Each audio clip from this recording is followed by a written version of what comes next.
xarit yi c'est avec un grand plaisir que tey ñu am suñu plateau place publique tey am mbégte dalal fii Abdou Khadre Diokhané nekk coordonnateur NSK en même temps tamit nekk coordonnateur OCATSI Abdou Khadre Diokhané aussi nekk membre du secrétariat national Abdou Khadre mbégte lañu am tey dalal fii suñu plateau.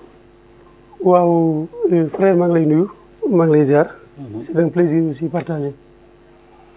Abdou ginnaaw bu ñu la nuyoo ñu jaal sénégalais génn àdduna bi Ahmed Dansokho bi génn àdduna nii di koy jaal waa parti PIT bu mu nekkoon en même temps tamit di ko jaal tamit toute la population sénégalaise Ahmed Dansokho un figure emblématique de la population sénégalaise ban jàngat nga si am tamit lan daal nga mën a wax si moom bien avant ñu commencer suñu vif du sujet. waaw comme ni nga ko waxee d'abord man la Abdou Khadre Diokhané. Coordonnateur du mouvement de soutien Natangué Sénégal ak Karim nekk Lecco province italienne mais aussi au niveau national Sénégal mais aussi en même temps nekk si benn cadre bu ñuy wax UCATSI Union des karimistes de la diaspora sénégalaise d'Italie nekk aussi si bureau exécutif bi di le coordonnateur de cette union. Comme ni nga ko waxee ba pare di tëj aussi que ne bokk aussi si secrétariat national du parti démocratique sénégalais bu bees bi ñu mujjee taxawal. suñu borom def aussi ñu bokk ci ñi nga xamante ni ñoom la maître Abdoulaye Wade nommé pour ñu nekk ci secrétariat bi jàppale ko ci liggéey bi. di ñëw comme ni nga ko waxee di jaale tout le peuple sénégalais suñu grand-père suñu père aussi muy Ahmed Dansokho mi nga xamante ni je pense que képp ku juddu Sénégal ci génération yu mujj yëpp gis nañu engagement bi amoon ci réew mi ak ni mu doon xeexee aussi pour la liberté et la démocratie. bu ñu fàttali aussi la première alternance du Sénégal dafa nekkoon ci côté maître Abdoulaye Wade jàppale ko ba nga xamante ni tey jii bokk na ci ñi ko jëlee joon à Paris en France pour mu ñëw ñu mën fi jëlee le régime socialiste. kon donc je pense que c'est une perte pour toute la communauté sénégalaise d'Italie mais surtout nationale et internationale. di ko jaale mbokkam di ko jaale toute la famille politique mais aussi yàlla na ko yàlla xare aljana firdawsi yàlla teg loxo ci njabootam suñu borom aussi may ñu fanu gudd bu ñu ko mën a yàgg ci kaw suuf di ko ñaanal ak bépp mbooloo mu jullit. Abdou Khadre waxtaan bi neex na fu mu nekk nii ñu dugg ci vif sujet bi seen parti bi jaxasoo na lool seen parti bi xumb na lool qu'est-ce qui ne va pas au niveau du parti qu'est-ce qu'il y a lan moo lu waral coow li gis nañu le secrétaire général maître Abdoulaye Wade dafa créé benn secrétariat national mu am une contestation boo xam ne ku nekk mu ngi wax njàngat boobu yow nag ban éclaircissement nga mi defal ci loolu. waaw d'abord xam nga ñun il faut ñu sant suñu borom ba pare sant suñu ñaari waajur sant aussi suñuy frères et sœurs yi nga xamante ni dañu àndandoo ñoom di liggéey si dans le cadre des mouvements de soutien ba yàlla def tey jii ndombal tànk bi mën nañu wax nomination bi ñëw si suñu kaw ñu bokk ci comme li nga wax moo waral coow li muy suñu nouveau secrétariat ñu ngi sant ñëpp di wax ne ñun mënuñu ko jàppee coow parce que ñun dañ doon liggéey rek ba yàlla def na tey jii muy karimis yi nekk si àdduna bi yëpp rawatina fii ci Italie suñu borom def tey jii maître Abdoulaye Wade gëm ne le futur du parti démocratique sénégalais mooy ñu defaraat bànqaas yi defaraat bànqaas bu ñu ko tuddee nekkul que ne nañu indi ay frustration je pense qu'il faut aussi les gens dem aussi di jël les mots tels qu'ils sont mooy que ne il y avait un ancien secrétariat bu fi nekkoon doon liggéey sur nomination de maître Abdoulaye encore une fois foog ñu koy rappeler parce que je pense que li ñuy discuter tey mooy doxalin bi ak ni mu ko defee loolu moo indi débat bi mais ñu delloo si tuuti nit ñi ne ce nouveau secrétariat ak yi fi nekkoon ak yi fi mës a nekk ak yi fa newoon yëpp nii la mës a fonctionner parce que vu les textes et les articles yi nga xamante ni article 20 jusqu'à 24 yi constitué le statut du PDS may nañ ko tey jii yooyu pouvoir pour mu gérer parti am te dafa am lu ko indi ci loolu xam naa dina si ñëw dans c'est des problèmes historiques li tax tey pouvoir yooyu mu am ko c'est pas que dafa xëy rek créer ko ensemble avec le parti il y a eu des problèmes yu amoon des années 70 74 80 ba tax aussi pouvoir yooyu ñu mën ko délégué woon kon tey bu yàlla defee ba ñu bokk ci secrétariat boobu coow li nga wax mu juddu sénégalais yi aussi di ci bàyyi xel sant yàlla la parce que aussi bu ñu demee ba maître Abdoulaye li mu liggéey Sénégal yëpp mu gis ne équipe bu mu àndaloon am na ñoo xamante ni mën nañu nekk gunge ndaw ñi pour ñu mën a changer le PDS de demain et je pense que ça va être une fierté pour toute la jeunesse sénégalaise pour tous les jeunes qui aspirent à diriger à être des responsables mais mu nekk aussi leçon boo xamante ni pas seulement pour le PDS mais nañ ko jël même dans les entreprises dans nos familles si gestion yëpp si àdduna. mooy alternance générationnelle quoi. si mais ak ni ñu koy defee te pourtant moom ni mu ko defee bu beddiwul kenn ñëpp a ngi ci biir dafa jël ay ndaw dooleel leen ne mag ñi yéen a yor secrétariat bi mais si seen côté dinaa si toftal ay ndaw. ma Abdou Khadre man dama xaw a réer tuuti fu mu nekk nii. un jeune bu génn def formation wala njàng ba pare jàng management mu ñëw ñu ne ko léegi yow da nga war a manager benn groupe benn structure lu doon valable en 1974 80 est-ce que en 2019 loolu tamit mën na valable fu mu nekk nii tey man lañ jox charte yi nii lay doxalee parce que aussi on a l'impression que xëy na dosage bi la deful bu baax moo tax tey mooy di frustration bi bu fekkee il avait bien dosé le secrétaire général xëy na du demee nii changement oui mais est-ce que dafa def un changement boo xam ne dafa ëpp lool ci benn côté moo tax daa mun les añee dañ moo tax tey fu mu nekk nii ñu bëri fippu. non je ne pense pas parce que boo déggee ñii di wax ñëpp dañuy wax ni peut-être 3 benn bloc la boo xamante ni bëriwul mais 90% encore de ce secrétariat nouveau.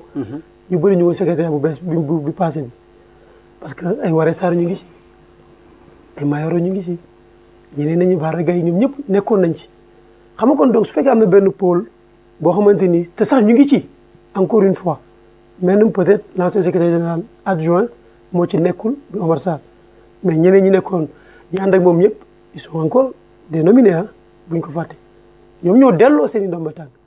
mais ku mel ni Omar Sarr naka nga koy joxe. ça c'est un autre débat après dinañ si ñëw ci kanam mais d'abord adjoint secrétaire général adjoint ngeen joxe ko ndomb tànk bu téewoon parti bi temps yi Ablaye Wade génnee nekk di àlleka Karim Wade ba mu nekkee dowaay conso mu téye la ren du parti di doxal.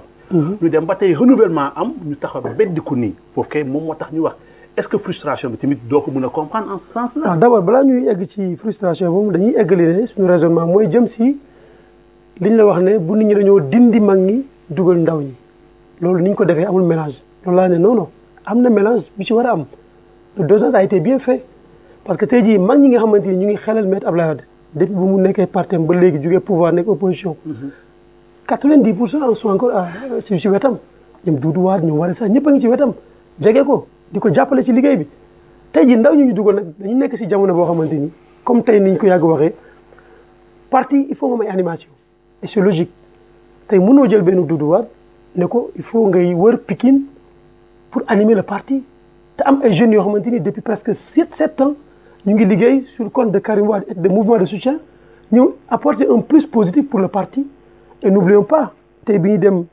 ñuy wàcc au pouvoir si législative 2012 yi après les présidentielles suffrage bi nga xamante ni moom la PDS amoon ba am ses députés c'était 300 000 voix après l'avènement des mouvements de soutien yi ñëw adhéré wu si parti démocratique sénégalais di liggéey ak parti bi di soutenir le frère président Karim Wade dem nañu ba si dernier législatif yi avec tous ces départs qu'on a connus il faut ñu koy rappeler de 2012 en 2017 on a connu beaucoup de départs ay responsables dem fekki Macky Sall ay responsables ñoom dañu abandonné am ñoom dañu nekk si biir parti bi di liggéeyal Macky Sall loolu lépp ñu xam ko. ça existe. ça a toujours existé mais c'est des débats yoo xamante ni actuellement on ne veut plus en revenir parce que ñun li ñu concerné mooy defar suñu parti ndax dañu bëgg Sénégal bi ñu bëgg boo xamante ni au-delà de ces scandales pétroliers au-delà de ces problèmes miniers yi nga xamante ni tey jii ce régime les a bafoués ñun Sénégal boobu la ñu bëgg a jox gëddëm loolu mooy suñu programme bu ñu bëgg a jëm mais dinañ ci développer di la wax ne kon loolu bu amee si biir parti yoon la aussi tey jii ces jeunes qui ont soutenu ce candidat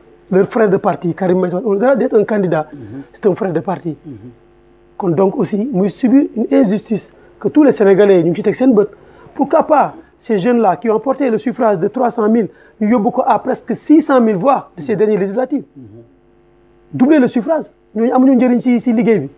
normalement non am na njëriñ n'est-ce pas mais alors pourquoi quand tu fais un remaniement nga bëgg a def une équipe booy liggéeyal jëm dans les années à venir tu dois pas les considérer ces jeunes-là tu dois les considérer et tu dois les donner des responsabilités et mais des jeunes ça veut dire que ça veut dire un jeune moi je suis un père de famille j'ai des enfants je suis un jeune non je suis un responsable lan mooy jeune alors il faut que ñu cadre le débat si ñan lañ jox responsabilité yi c'est pas des gens de 10 ans de 15 ans c'est des gens de 35 ans 40 ans ce sont pas des jeunes on voit en Europe des premiers ministres d'un pays 35 ans pourquoi ça devient un problème au Sénégal Pourquoi? Il faut qu'on change ces mentalités. C'est la manière de faire. Non, il n'y a pas de li ma la wax ne manière bi amul.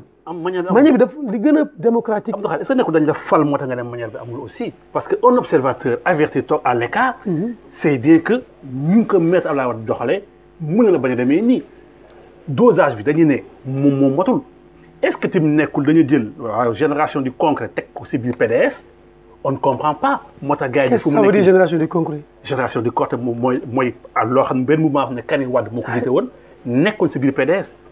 on a l'impression que waa génération du concret lañ jël fësal leen si kaw si biir parti bi. D'abord génération du concret ça n'a jamais été un mouvement c'était une idée xam nga déjà cette confusion beaucoup de gens dañ koy véhiculer mosuñu gis tey une structure bu tudd génération du concret un mouvement. am ay documentation légale mos ngeen ko gis. gisuñu ko.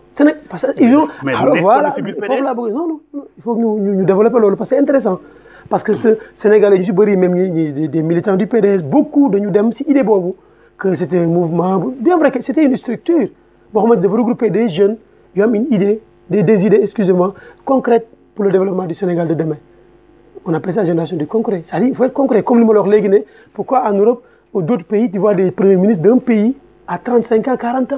Mais en France, le président est à 40 ans. Abdou Khadre, man xaw naa réer génération du concret musul exister pour yow. Non, ça a existé, mais idée là, c'est une idée de développement pour le Sénégal, au sein du PDS. Au niveau du PDS. Et bien sûr, c'est une idée. Alors, c'est une idée boo xamante ni prônée par Karim Wade et ses frères et ses mêmes frères yi nga xam ne dañu bokk vision pour le Sénégal de demain.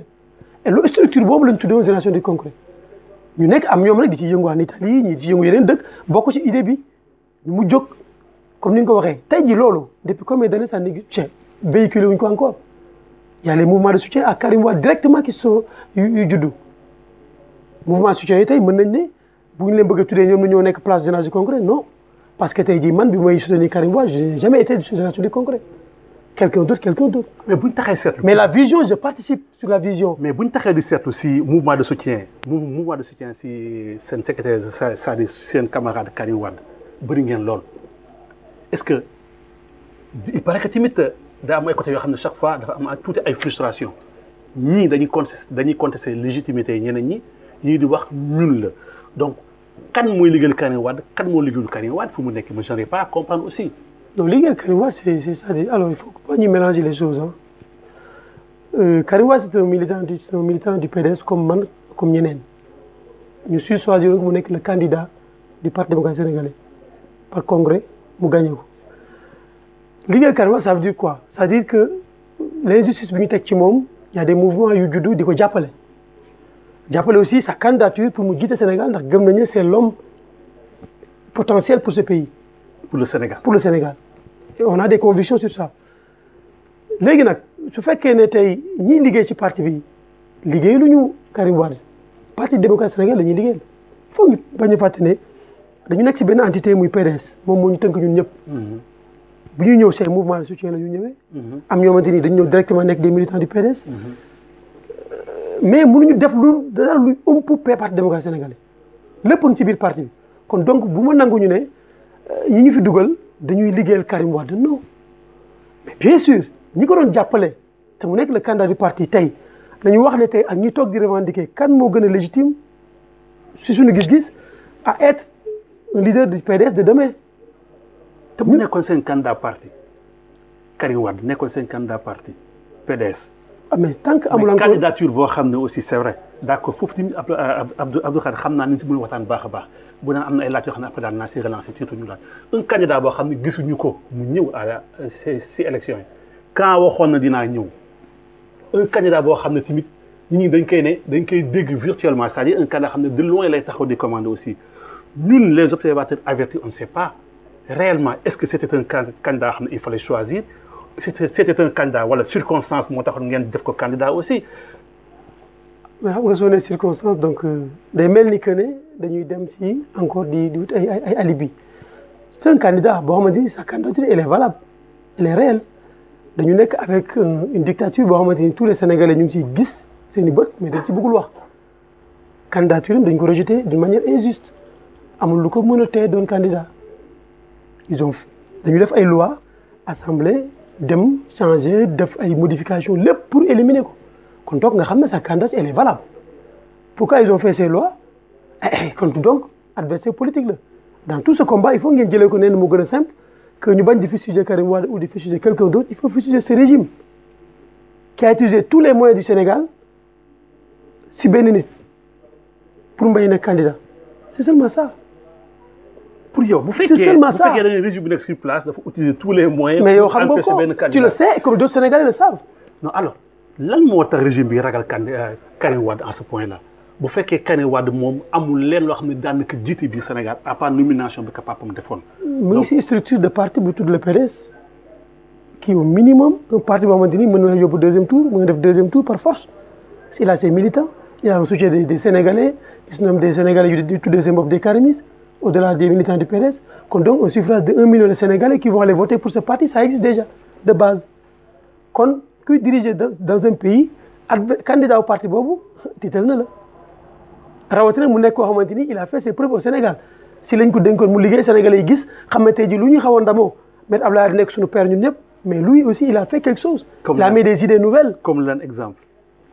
comme lan exemple tey fu mu nekk Abdou Khadre. xam nga tey jii Abdou Khadre attention il faut voir que les Sénégalais ont beaucoup contesté Karim Wade dans quand il était au pouvoir. waaw quand il était au pouvoir. voilà parce que on suivait l'intoxication de la société civile bi nga xamante d'alors c'était des opposants de certains organismes non gouvernementaux yi nga xamante ni on était des opposants d'une classe de la population sénégalaise mal informée sur Karim Wade et Maître Abdoulaye Wade kon donc bu ñu boolee loolu yëpp tey yomb na comme tey ñu ngi koy subir avec ce régime ndax lu dul dëgg du yàgg suñu borom moo ko wax et puis loolu lu naturel la lu dul dëgg du yàgg li ñu doon wax ci Karim Wade yëpp depuis presque 7 ans 8 ans on est là yow yaa ngi koy gis wala gisoo. mais et si le non mais attends il faut que ñu débattre sur ça parce que sinon on coupe non pas yow mais je dis non ok je demande pas mais les Sénégalais yi ñu seetaan est-ce que tey jii tout ce que ce régime et ses opposants d'alors te tey ñoom seen bopp ils sont contredits parce que boo xoolee durant ces dernières années. def nañu plateau d'émission. du ma tudd seen i tur parce que ça vaut pas la peine di réccu diaboliser bi ñu doon diaboliser Maître Abdoulaye Wade ak Karim Wade parce que rien n'était vrai dans ça. c'était juste bëggoon nañ jot ci pouvoir bi xamuñu ñoom kañ àndaloon bëgg a jot pouvoir bu ñu àggee da leen di war muy Macky Sall kon donc lépp aussi à la fin vérité day mujjee feeñ. mais nag yéen Macky Sall siin la sokkee ko ah. nit ki moom lu mu ndàmp que sa daal lay kii de. waaw mais nous on est fiers de ça on est fiers que au moins que un Sénégalais boo xamante ni c'est un Sénégalais moi je n'ai rien contre Macky Sall je n'ai rien contre c'est juste que sa façon de faire je n'adopte pas. mais Abdou Khadre tout le monde pas mal de personnes dañu ne est-ce que Karim Wade était le problème du PDS. parce qu'on a vu daal départ yu bëri boo xoolee motif bi moom la Karim Wade la ñuy wax on n'a jamais dit Maître Abdoulaye Wade toujours frustré yi nga gis yëpp yu dem chaque fois excuse moom mooy Karim Wade moo d'accord Karim Wade moo tax Karim Wade moo tax est-ce que Karim Wade était le problème du PDS. pourquoi le problème du PDS. ah mais tous ces frustrés tous ces gens-là qui sont partis disent que motif bi Karim Wade. c'est des incompétents c'est des incompétents. et si. est-ce que ñoom amuñu dëgg en ce moment. non c'est des incompétents pour ne pas nekk daal di lim. non c'est des incompétents. on a dit un parti démocratique sénégalais et mosuñu fa au-delà du secrétariat national yeneen nomination yëpp ak lépp lu xew ci parti bi ça se fait sur des élections démocratiques. déedéet.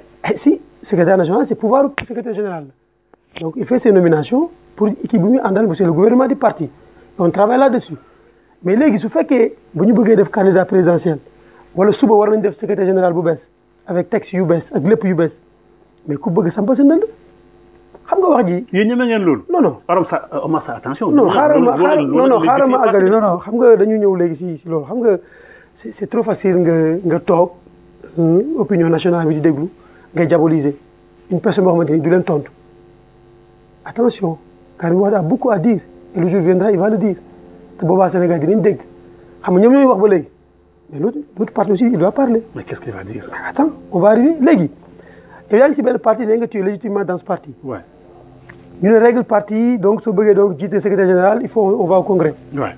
attends le congrès Maître Abdoulaye wax na leen ko y a les ventes des cartes y a tout su jotee mais aie le courage de déposer ta candidature c'est ça le débat mais mënoo toog tey li nga xam c'est des pouvoirs délégués au secrétaire général national du parti Maître Abdoulaye l'unique Karim Wade amul pouvoir boobu ñu ngi koy fustiger di ko tooñ il n'a pas ce pouvoir.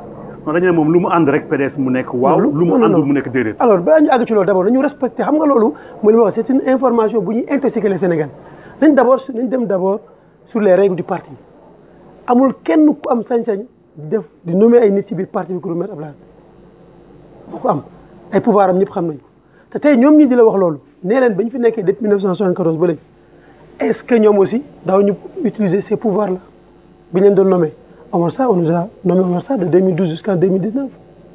non bi parti bi jaxasoo bi parti bi lëmbee. non non moom la Abdoulaye Wade jël ko est-ce que bi ñu ko nommé yow jàpp nga ne PDS bi 100% ñëpp dañu àndoon ak moom. non foofu yéen seen biir la. mais c'est la même lii dina ko suñu biir. non foofu yéen seen biir la mais tamit nit ñi dañ si am benn idée c'est-à-dire dafa xam nga PDS dafa dem ba nekk benn patrimoine national dafa mel ni yéen kese moomu leen ko parce que Abdoulaye Wade quoi qu'on puisse dire aussi am na lu mu liggéey Sénégal loo xam ne mérité wul lii Abdoulaye Wade amoon na benn repos boo xam ne bu tranquille boo xam ne moom la mérité woon tey bu ñu demee ba fu mu nekk nii xale bu juddu démb sax taxaw di am lu muy sànni Abdoulaye Wade c'est à cause de qui les gens se disent cette question si Karim Wade moom ngeen xam ne moom ngeen soutenir moom mooy koo xam ne moom ngeen soutenir au niveau du PDS moom du ñëw xeex bi en ce moment-là bàyyi papa ji di xeex bi les gens ne comprennent pas. mais xeex foofu kese moom mooy demande bi. xam nga pourquoi le fils ne vient pas faire la lutte papa ji noppalu. non mais xam nga déjà kon yéen a ngi jël le débat bëgg ko personnaliser. c'est que xam nga dañu dem ci parti dañu dem ci parti non nañu dem ci parti bi ñun on parle pour Abdoulaye Wade doom bi yooyu pour man du débat bu ñu war a répondre xam nga. parce que bu dee ci cadre parti bi la ñuy wax. dañu xool li nga xamante ni mooy texte yi ak règles yi may Maître Abdoulaye mu def li muy def saa su ne loolu la ñu war a débattre parce que Karim Wade bu ñu fàtte ne frère militant la comme man ak comme ñeneen ci biir parti bi kon ni Maître Abdoulaye di amee pouvoir gis ne tey jii le frère par exemple X Y doy na ma ba ma nommé ko sangam mais su Karim Wade amee ses compétences pourquoi pas il va le faire pourquoi nous les Sénégalais on a ce problème que lui c'est son fils war ko mën a nommer pourquoi. mais pourquoi c'est ça ce débat là dañu war a commencer di génne xam lu ñu war a xool ay compétences je pense que au sein du PDS ñun gisuñu ko gën a ëpp ay compétences Karim Wade si ñuy wax ni kon ñoom bu ñu mënee réclamer seen légitimité pourquoi pas Karim Wade aussi mënul réclamer légitimité te pour Karim Wade mësul réclamer légitimité c'est des Sénégalais yoo xam ne bokkuñu si xeex bi ñoo ñëw créer seen mouvement jàppale ko ne yow yaa ñu doy mais c'est une fierté et ça c'est une fierté ñoom ñoo di wax loolu amuñu ko ñii di kaas ñoom gis nga ko ci am benn mouvement de soutien. bàyyi nga tontu loolu. non ñoom amuñu ko non xam nga parce que sénégalais nga tu vis au Sénégal ou tu es ici tu n'as jamais vu un mouvement qui bu jóg soutenir Babacar Gaye tu l'as vu. l'autre jour am na benn journaliste de la place bu leen def benn brosse nee na ñoom attanuñu parti bi mais c'est une réalité que les gens le savent inutile que ñu débattre di taal suñu bopp xam nga ñun li ñu intéressé mooy c'est des frères du parti jusqu'à présent ñun dàquñu kenn ñi génn ñi mer. ñuy rejeté seen nomination ñun dañ jàpp ne c'est des frères du parti ñooñu si jiitu ñu rafetlu seen liggéey ba egg si fii ñun ñu nekk ay ndaw ànd ak le frère président Karim Wade ànd ak le maître Abdoulaye Wade yàlla na ko yàlla saxal ngir bëgg a changer Sénégal ñun suñu responsable suñu candidat c'est Karim Wade on n'en discute même pas il est le frère du parti demain s'il y aura congrès encore pour désigner qui sera le candidat du PDS, ce sera lui, on va voter pour lui, du débat. On n'a pas ce problème de le dire, parce que c'est la réalité des choses. Il sera le candidat du parti, il sera même si c'est un congrès, et ce sera le congrès qui va définir qui sera le prochain secrétaire général du parti. Et nous, on va voter pour lui. Mais effectivement, c'est ce que question yi Sénégalais bëgg. 1986 ngeen def congrès. Alors léegi voilà xam nga 1986 ngeen def congrès. moo tax tey ñu war a indiwaat débat bi Sénégalais xam li waral lii réorganisation du secrétaire national. gëj nañ jaay carte comme ni nga ko waxee c'est vrai diggante boobu ba léegi yow xam nga ñaata doomu sénégalais ñooy ñëw di jàppale PDS sax bëri nañ te bu subaa mënuñu identifier wu ci biir parti bi erreur la ñun def nañu approche ci parrainage yi. def benn liggéey bu am solo yemuñu ci parrainage on a recensé aussi nos militants mooy ñun on avait des fiches de parrainage boo xamante ni dafa amoon fiche de parrainage plus fiche du PDS double fiche la ñu amoon. ñun rek ñoo ko amoon ci parti politique yi. mais si loolu c'est avéré. est-ce que sax yéen dese ngeen ay membres fu mu nekk. non fi ma bëgg a waxee mooy xaaral ma àgg tuuti. nga comprendre quoi avant élection yi la woon non présidentielle laay wax. waaw mais xam nga le parrainage moo njëkk a am. ñun profité nañ ci pour def recensement de nos militants. ñun déposé nañu nombre bi nga xamante ni parrainage moom la soxla woon romb nañ ko ba xam aussi suñu background exactement. militants yi nga xamante ni même bu dul 100% lii c'est des sympathisants du parti démocratique sénégalais et c'est des karimistes yoo xam ne dañ bëgg nañu dooleel nañu ci parti bi muy un bu ñu jógee foofu dañu war a réorganiser le parti parce que dañu am ay combats yu ñuy xaar y a les élections locales yu fi nekk. Ouais. am na ay députés yu war a ñëw y a les prochaines présidentielles yu war a ñëw mais parti mënutul toog on a 5 ans yoo xamante dañu war a liggéey jëm foofu mais nan nañ ciy liggéeyee le secrétaire général gis na dafa war a organiser parti mais loolu mooy affaire bi daf ko war a organiser effectivement léegi animation lañ soxla dugg ci biir nit ñi wax ak nit ñi mais ñi àndoon ak man màgget naa am na tam ñoom màgget nañu te di ko bañ. ah si comme kan mënatuñoo dem. comme kan mais je suis pas de non parce que man su ma rôle aussi actuellement ñun vision bi ñu am si politique bëgg duñ fi nekk di tuddee turu nit di débattre di jeter ay non non non on a une autre vision de faire de la politique c'est d'aller sur le concret de parler avec les Sénégalais mu ñëpp solo parce que militant parti démocratique sénégalais mënuñu passer 4 millions de personnes te les Sénégalais sont 15 millions il faut sensibiliser les Sénégalais il faut essayer de convaincre ces Sénégalais ñun foofu la ñu bëgg a politique donc bu loolu amee mu ne léegi damay defar suma secrétaire le gouvernement du parti dinaa jël mag ñi dinaa leen fi bàyyi ñi ma am si ñoom confiance dinaa leen fi bàyyi ñi nga xamante ni kat ay ndaw la ñuy doon œuvrer depuis pas mal d'années te kenn récompensé wu leen aussi parce que nit aussi buy liggéey dafa dégg waaw góor di sonn si Karim Wade te gisuñu résultat ma dugal leen ne leen waaw góor gën leen a góorgóorlu mais loolu moo waral lii ndaw ñu dugg te ndaw ñi encore une fois ma répète c'est pas des personnes de 10 ans c'est des personnes de 40 ans compétents avec des diplômes avec des responsabilités familiales et administratives nekk ci réew mi ñooñu tamit duñu ni ñoom dañoo war a toog nga ay ndaw lu ndaw ñooñu lañ nommé et c'est fini léegi nag koo xamante da nga naan accepter ces nominations di ci dund ba egg si fii tey ñu ne la j'avais confiance je n'ai plus confiance en toi je vous remercie j'ai confiance au frère Kabo applaudis Kabo si tu es démocrate nga nekk à ses côtés nga jàppale ko si tu n'es pas démocrate tu restes dans ta base tu fais du militantisme. c'est fini mais yow ni nga ko waxee dafa jekk lool. mais c'est ça Omar Sarr mi nekkoon seen secrétaire général adjoint dafa génn ne man mii frustration bi fekkee mën nañ ko tuddee noonu nii la demee mooy saay bu Ablaye Wade bëggee damay sol sama daal def moom lu mu bëgg. tey comme man mi nekk ci base bi. non tey moo ma yónni nee ma demal sa dialogue national bi représenté parti bi. doom ji moo bañ ma dem si dialogue national bi man sama bopp comme secrétaire général moo ma yónni dama sol sama daal doon dem doom ji bu nanguwul c'est pas mon problème parce que man parti bi laay liggéey mais dans le secrétaire général. il paraît que le secrétaire général da ka woo ne sama doom bëggul nga dem donc bul dem on a l'impression que c'est Karim qui commande en ce moment. mais loolu Abdoulaye moo la ko waxee. frustration non moom la ñëpp dégg Omar Sarr moo génn wax ko devant tout le monde. alors voilà Babacar Gueye ne carrément man je peux témoigner que nii la demee. Amadou Sall toog à ses côtés des militants avertis du PDS yoo xam ne acharnés démb saa bu ñu waxoon kenn du tegg seen wax parce que bi Karim Wade nekk biir kaso ces gens-là on les a vus sur le terrain di xeex di dem fu nekk di def lu nekk pour la libération de Karim Wade. mais ñoom rek xeexuñu ah. non ñëm daal ñoom rek xeexuñu. ñëm daal ñoom rek xeexuñu. man dama xeex. ñëm daal ak ñeneen ñi xeex. ku nekk ak ni nga xeexee seen légitimité. non tout le monde est légitime dans ce combat. tey mu ñu contester seen légitimité. non personne a contesté. bu ñu gisee tey yéen ngeen bëgg a jël ñooñu beddi leen. parce que àndutuñu ak seen gis-gis yéen on a l'impression que foofu nag il faut ngeen toog def benn ndëpp national entre vous. xam nga yow Abdou Khadre man bañuma man la laa gën a bëgg man la promotion des jeunes man damaa bëgg jeunes ñu won def seen promotion parce que politique lu mu laaj jeune moo ko mën déplacement bi engagement bi xadar bi mais il faut bien doser dañu ne ñi fi nekkoon doon xeex pourquoi nga bëgg a d'un seul coup rek ne sama doom àndul ak yéen wala bëggul rek ma teg leen fële ñoo xam ne ñoo fi c'est ça que les gens se posent la question. alors xam nga question bi li nga ci wax yëpp dina neex a tontu parce que yow sa bopp tontu nga lenn li yow nee nga diw la yónni diw woo nga la bul dem xam nga boo doon sax da nga ne c'est Karim qui les a appelés dina pas aller mais nee nga maître Abdoulaye woo na ne bu leen dem. kañ la leen ko wax. bu la ko waxoon sax nga nekk ci yoon da nga war a dëpp et sa papa yàgg na la yónni nga dem ba jub fa mu la yónni mooy la dëppal. mais man su ma yónnee sama kaddu moom mi jiitu. déedéet mais yow kaddu kan nga yóbbu amoo kaddu sama kaddu nga yóbbu. sama kaddu moom mi jiitu parce que sa kaddu ban kaddu la kii ma war a waxal déedéet kon boo demee. Abdou Khadre non kii ma war a waxal dinaa ko woo nekk dinaa ñëw pour lii.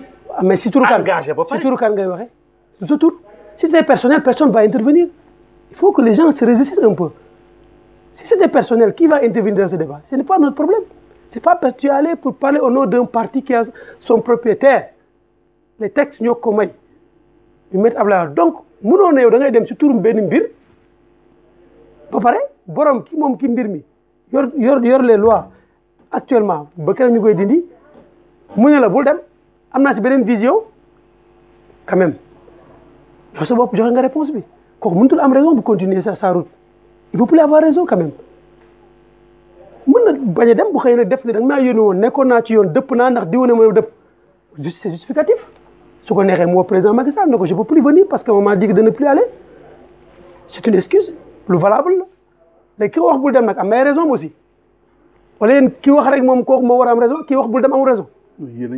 waaw voilà est-ce que léegi le dialogue xam nga déjà avant les présidentielles yéen Sénégalais yi bëri lañu joxoon dañoo dil ak Macky Sall kon qui était plus opportun pour nous d'aller participer au dialogue être les premiers à participer. mais attention dialogue non xaaral rek ma ñëw noonu. dialogue 28 mai moom bu ko tudd. non xaaral ñëpp xam nañu dañu ne. xaaral ma ñëw ñëpp ñoo taxaw génne ne deal la woon c'était pour la libération de Karim Wade. xaaral ma ñëw moi je parle de. ils étaient acteurs en ces gens là. xaaral ma wax la xam nga dialogue bii ñun la ñuy wax après li muy indi coow li. bii nii. waaw xam nga dañu ne ñun dañu deal ak Macky Sall moo tax demuñu élection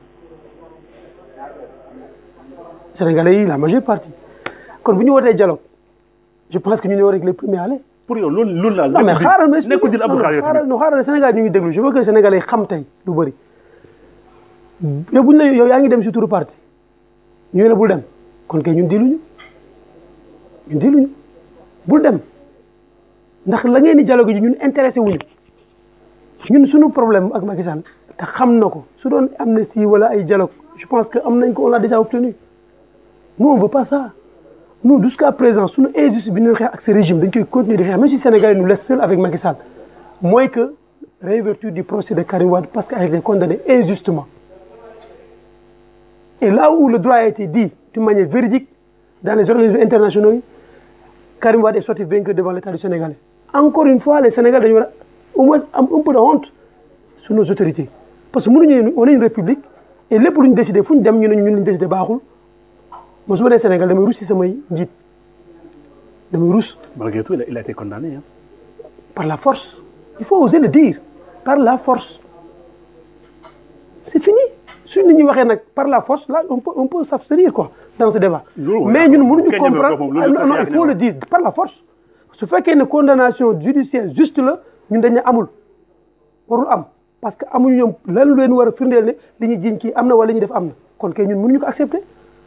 et yéen Sénégalais ñëpp gis ngeen dénouement bi ni mu demee jusqu'à preuve du on est à 8 ans si ban compte dans le monde ak le monde ni mu développé léegi la ñu gis tey jii si li ñu doon recherche ci Karim Wade ñu la fii lañ ko gisee. ci suñu kan non écoute cuune à ce point nag. xoolal gis ay failles yoo xam ne kon non lu cuune mooy lan lu cuune mooy def ay lakkin yoo xam ne bu ñu gëstoo di gis rapidement. mais fii ñaata leader politique yoo xam ne la ñu topp à travers le monde. ay ati at mënuñu fexe bëgg traçabilité loo xam ne moom daal la ñuy. tu es un jeune. waaw il faut pas ngay vivre ci idée yooyu. tubaab bi li ñu royee mooy hallucination yooyu ñoom ils le font pas. c'est des recherches on a trouvé on n'a pas trouvé clos. hallucination c'est seulement africain. ah bon si ñun ñooy dundee noonu ñun on est comme ça non ginnaaw buntu boo fa demee waa ji mu ngi foofu yaakaar naa lii lay mel lii la nous on est comme ça naturellement parce que dañuy ñaaw njort on suppose sans la vérité. mais on a des non on a est-ce que tu as des preuves. ay preuves noo la gars yi génnee. nga baal ma ñu dem ñu listé ko. est-ce que xam nga tey bu ñu dee dañ bëgg a dund si àdduna. joxante cër. respectante dañuy wax lu ñu wóor ak lu ñu gis ak lu ñu seede lu ñu mën a seede. mënuñu ko gis mënuñu ko seede on n'a pas de preuves écrites que tur Karim Wade moo fa nekk. non si dara looy wër si àdduna je parle pas de Karim Wade ak loo mënti def si àdduna soo amul des preuves palpables écrites ou loo xamante ne yow wóor na lii foo ko teg si àdduna ñu ne c'est vrai faut pas nga ci perdre ce temps il faut respecter l'opinion nationale et je pense que dans ce débat nit ñi mën nañu ko clos c'était tout à fait politique comme le cas de Khalifa Sall et c'est fini mais si loolu moom buñ ci bëggee attardé wu mais récemment on a vu le Parlement qui dit qu'il n'a jamais reçu d'argent pour faire un budget une finance rectificative au niveau de l'Assemblée premier ministre wax lii ñuy wax lii xam nga ça veut dire que y a pas une vérité dans ça ñun nag bu dee ay Sénégalais lañu ay jullit lañu dañuy bañ a topp politiciens yi dans le débat politico-politicien ñu jéem a xool ce qui est la vérité ñu koy def donc nous ce que nous demandons et c'est quelque chose qui est clair et net mooy tey jii Karim Wade ne veut rien de Macky Sall et de son régime on ne veut rien d'eux on veut juste que ñu rétablir ce qui est de droit à ce fils du Sénégal comme tant d'autres Sénégalais qui vivent injustement cette situation au niveau national du moom rek y en a beaucoup. waaw mais Abdou Khadre yow. et c'est ça qu'on doit combattre. yow au niveau de l'NSK ak daal au quartier la mooy seen feuille de route naka ngeen bëgg a jàppale le frère secrétaire général bu fekkee mu nekk tudd Karim Wade bu fekkee moom ngeen bëgg a tabb après mu nekk seen secrétaire général parti bu fekkee. nan lañ ko bëggee. naka ngeen bëgg a dérouler naka ngeen bëgg a liggéey c'est-à-dire seen feuille de route naka la xeex bi naka la naka ngeen ko bëgg a jàppale ay mouvements yi ngeen créé la oui mais c'est pourquoi quel est l'objectif. mais de lui donner des programmes de yokk si programme yi mu am moom pour doxal réew mi ñu indee xalaat ñoo yokk ko ci si xalaat yu baax bu gisee ne yu baax la mu jël ko su gisee ne yu baaxul mu bàyyi ko jël ñeneen c'est du ñu rek ñoo nekk ay Sénégal yu koy jàppale y en a beaucoup dans le monde te ku si nekk aussi je pense que xam na la comme ni ma xamee xam keneen et ñun c'est comme ça c'est-à-dire am na yoo xamante ni méttiwul il faut que nit ñi bañ ko méttil c'est-à-dire faire de la politique aujourd'hui il faut commencer à dire la vérité aux Sénégalais telle qu'elle est soo waree doon président tu le seras je pense que Karim Wade il faut pas que ñu commencé diaboliser ay tour pour yaakaar ne bu ñu ko defee nit waru moo doon suñu borom li mu bind si nit ki balaa muy sàngoo suuf da koy doon.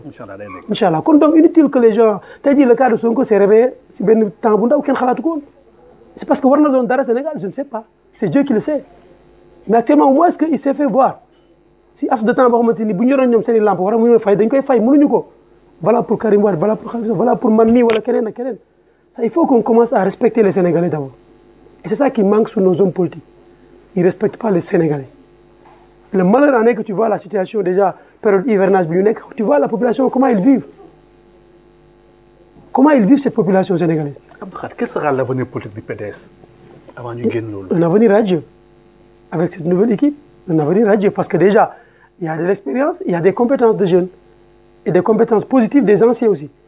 fan ngeen bëgg a gën a doore pour en cas ñu yëg ni carrément que vous existez. Non, nous parce que réellement vous êtes en léthargie hein, on ne vous entend plus à part seen xuloo xeex yi moom on n'entend plus le PDS à part xëccoo yi moom mana bi moom gisuñu loo xam ne teg ngeen ko si table. kon donc bu ñu fekkee yéen. waaw Sénégalais ñu ngi ne gisuñu ñu woon. waaw lu dul bi ñu defee dernièrement réorganisation yi. waaw kon ngeen joxaat encore une fois raison au maître bi def réorganisation. xamul tax non xaaral damay cautionner renouvellement bi. non moi je parle pas de ça. baax na wala baaxul loolu c'est autre chose. non dafa baax xam nga dafa baax li nga laaj dafa am solo te dañ koy développer mooy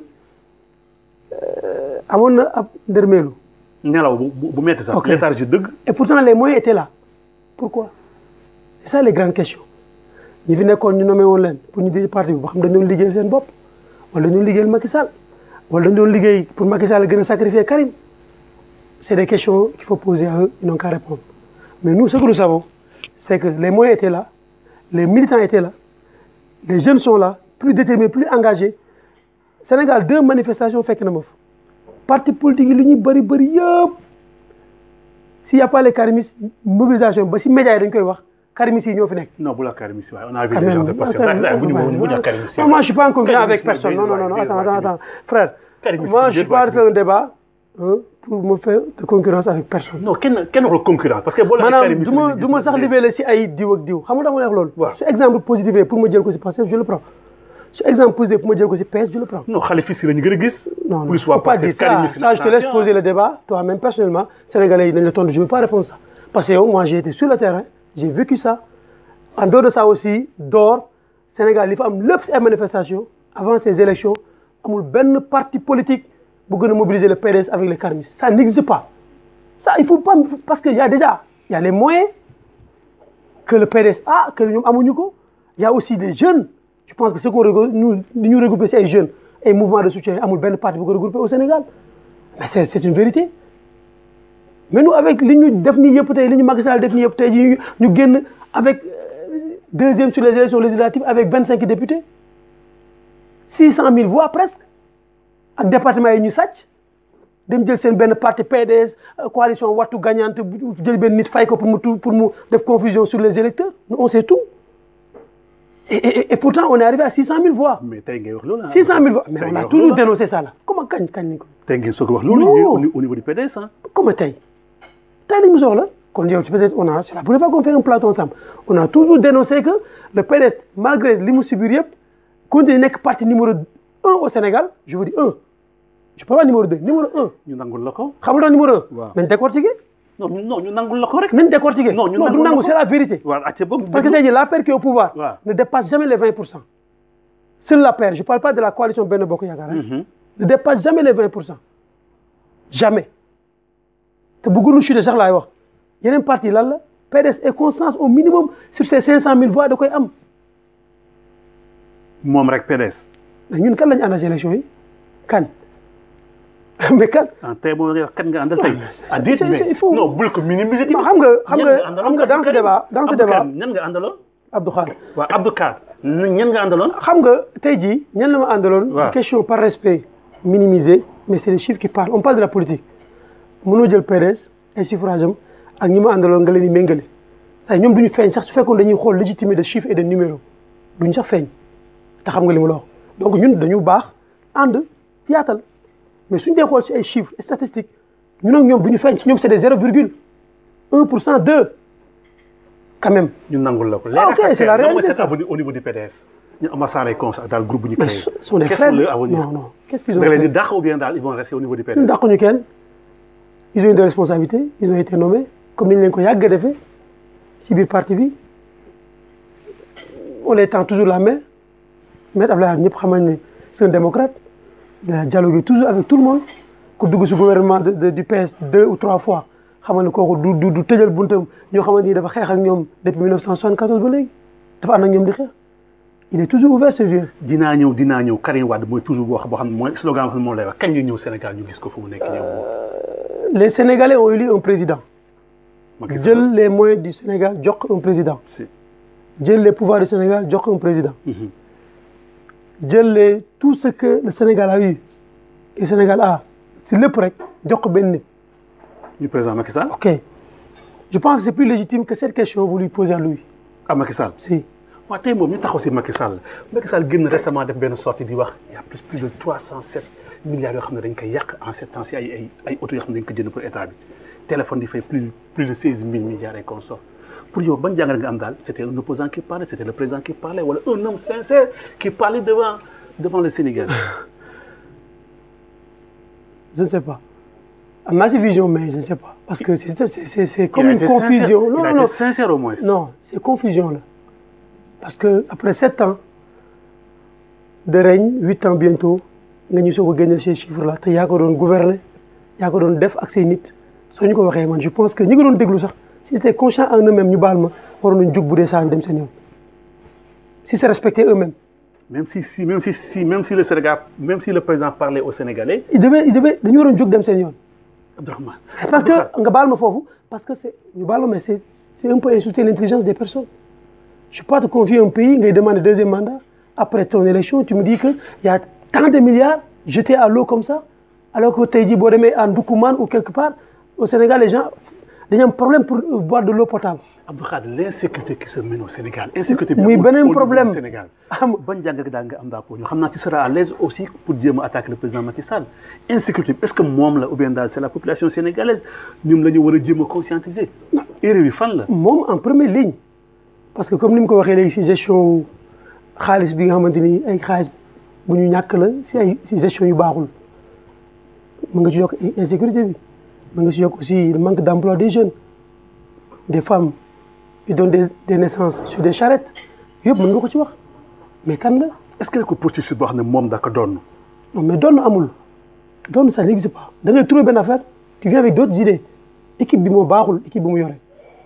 Non, parce que le problème c'est trop facile de dire que je veux être et c'est bien mais si on fait 7 ans Sénégalais yi gis ngeen tey la situation économique du pays nous demee on ne va pas entrer dans les détails parce que ñun li ñu intéressé mooy que ñu gis suñu compatriotes sénégalais yi ñuy dund au moins du mën a aisance mais au moins ñu sentir ne c'est des êtres humains et tey boo demee Sénégal c'est un peu difficile c'est une partie bu dund tey dund mais il y a une autre partie boo xamante ni ça fait vraiment mal de voir certains Sénégalais pour boire de l'eau dañu ubbi robinet muy génne ndox bu xonq ñu koy naan et pour moi c'est crime là au XXIe siècle avec tous les pouvoirs qu'on les a donnés te ko ci dem seen kër yi am na garde-corps mais moi je te dis am na responsabilité ni je connais là où il habite mais te bu ñu la waxee ñi fii lañ dëkk mais c'est une honte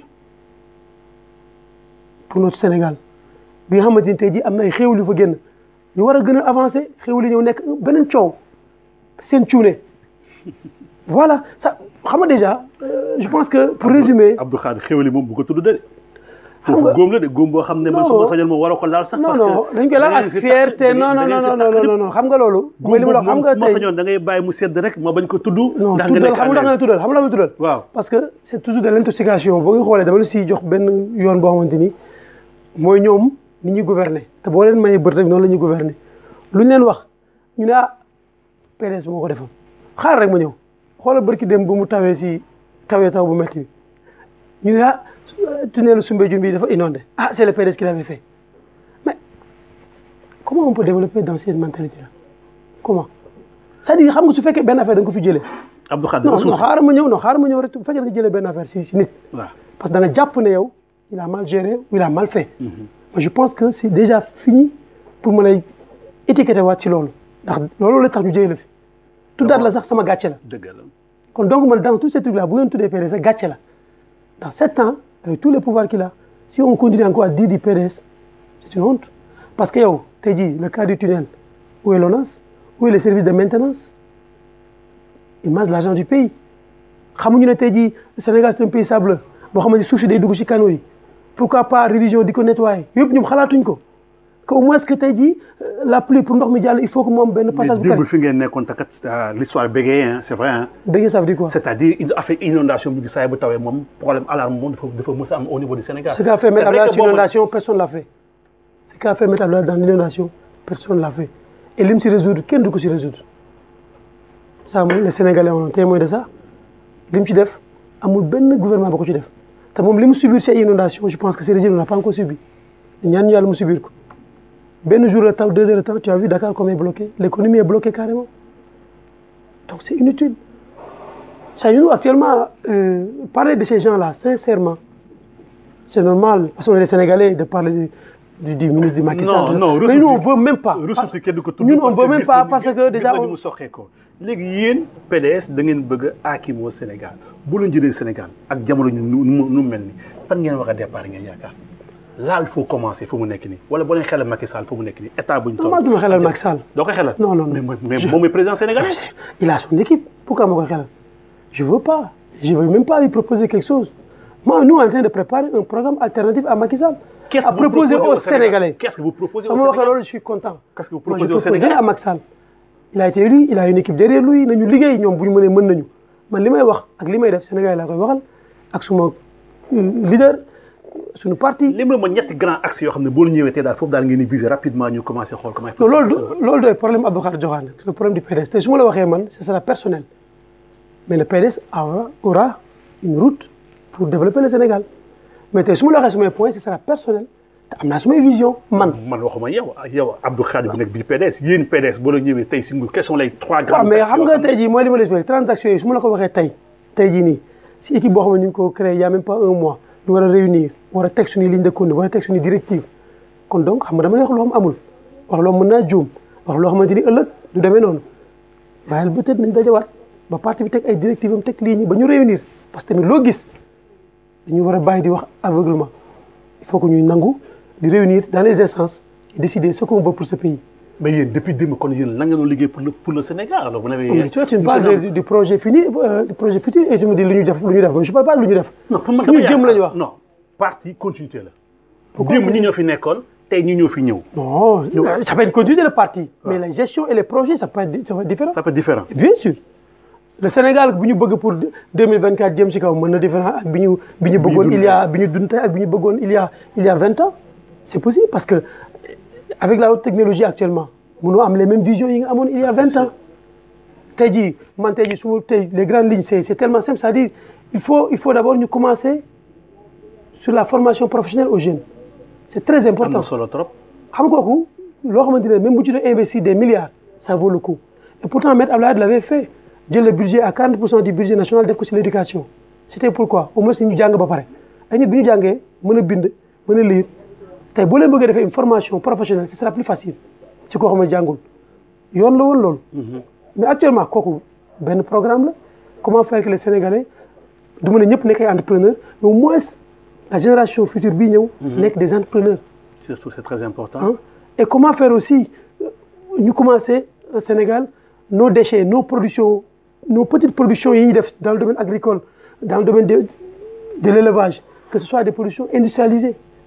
comment on va faire pour faire ça, comment on va arriver à ces niveaux-là yooyu yëpp tey c'est des problèmes yoo xamante ni ñun ñu ngi ci commencé di réfléchir. mais DER am na PUDC am na Macky Sall am na yoo xam ne créé na ko fu mu nekk teg na ko fu mu nekk. xam nga li mu créé yooyu yëpp mi ngi dem ay demam ak ay scandale am ñu bàyyi la justice aussi ñu def seen liggéey mais je pense que bu ñu defee li ñu war a def scandale yi bëri na si yooyu mu créé yëpp ak ñi mu ko jox ak ni mu demee mais yooyu ñun wax nañ la actuellement on a un autre programme boo xamante ni mooy de ne pas suivre le politique là de dénigrer les politiciens di débat rek di passante ay bal bi Sénégalais yi nekk si ndóol ñun intéressé tuñu loolu. Abdou Khadre nous sommes presque à la fin de l'émission tey moom booy quantifier les 7 ans du président Macky Sall 7 ans bi moom nan daal nga koy ban vote nga koy jox ak lan moo tax.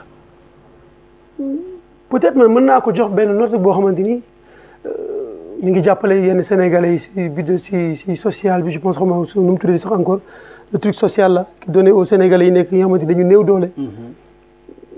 loolu mën nga ko apprécier parce que aussi man suñuy dimbali benn Sénégalais ak nu mu mënti mel aussi bonus social boobu. bourse familiale bi. mën nga ko rafetlu. parce que dafay dem si sa compatriote. et moi sur ça je peux applaudir hein, parce que aussi même su fekkee méthode bi ak doxalin bi. c'est à voir mais il y a des Sénégalais au moins qui ont bénéficié de quelque chose de l'État. et ça je peux être content de ça parce que Sénégalais yi rek ñoo ñor quoi en dehors de tout. beneen bi aussi mooy boo fa jugee. une gestion catastrophique parce que déjà man ce qui est plus important sur la vie mooy l'être humain. yàlla moo ne nit moo gën a li ma gën a fonk si àdduna mooy doomu aadama. s'il n'y a pas respect sur l'être humain. ngay dindi ay droits am di ko faqatal. je pense que mënu ma gëm ne tu as fait une bonne gestion.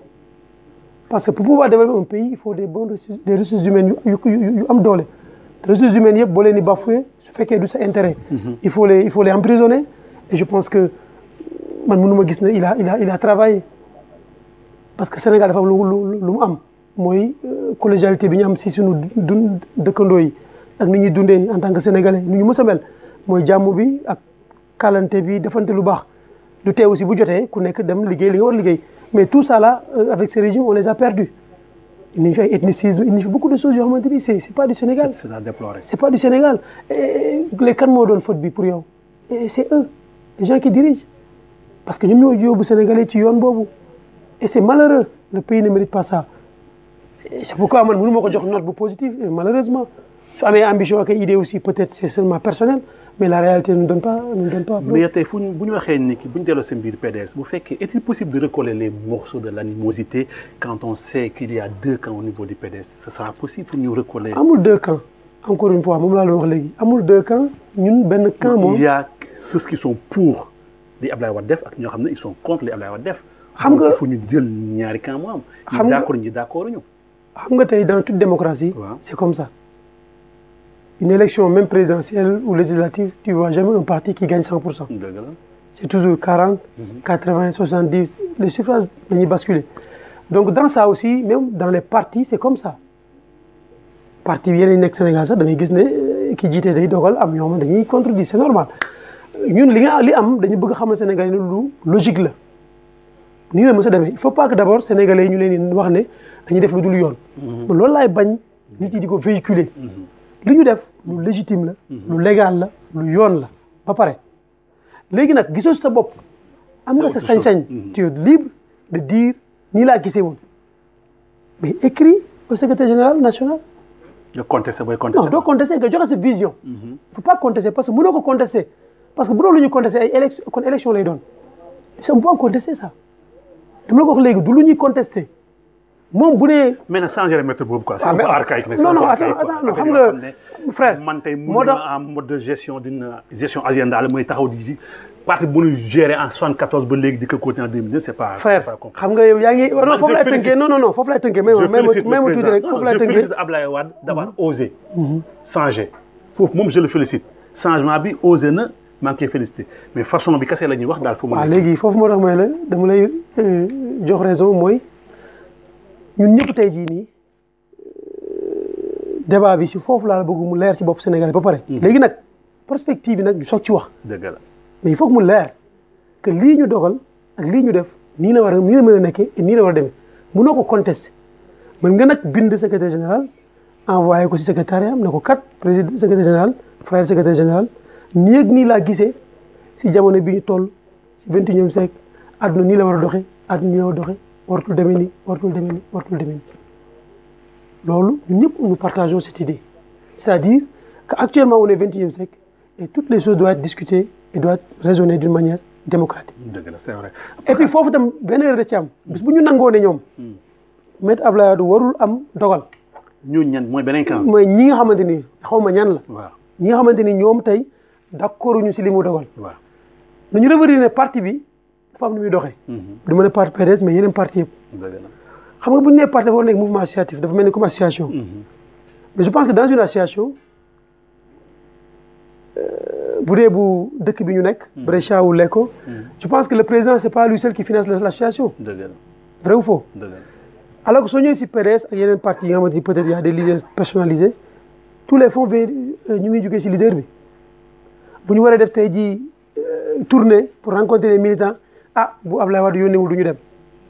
bu joxul oto kenn xaaral rek bu joxul carburant kenn du dem. bu ñu waree dem tey jii élection législative si Ablaye Wade génnul les fonds du ñu mën dem élection législative.